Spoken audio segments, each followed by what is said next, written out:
이용구 법무부 차관의 택시기사 폭행 사건을 조사 중인 경찰이 어제 이 차관을 소환했습니다. 폭행 관련 증거를 없애려 시도했는지 등을 조사했는데요. 또 이른바 봐주기 수사 의혹에 대한 경찰 내부 조사도 이어지고 있습니다. 김민혁 기자가 보도합니다.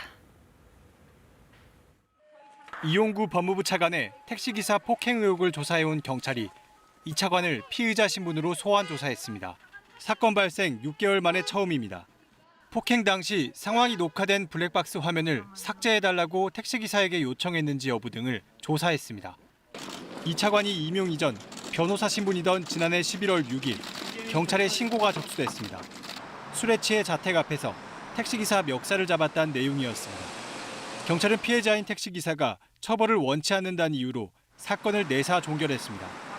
단순 폭행 혐의를 적용했기 때문입니다. 합의와 무관하게 이 차관을 처벌했어야 한다는 지적과 함께 봐주기 수사 의혹이 제기됐습니다. 운행 중인 택시기사를 폭행하면 단순 폭행이 아니라 특가법상 운전자 폭행 혐의를 적용할 수 있기 때문입니다. 경찰은 진상조사단을 꾸려 조사에 나섰습니다. 서초경찰서 서장과 과장이 이 차관이 초대 공수처장 후보로 거론되는 유력 인사임을 이미 알고 있었던 사실을 확인했습니다.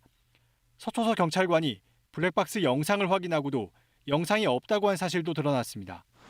사건 발생 이튿날 형사과장이 휴일임에도 출근해 이 차관 혐의에 대한 법리 검토를 지시한 사실도 들여다보고 있습니다. 검찰도 조사 중입니다.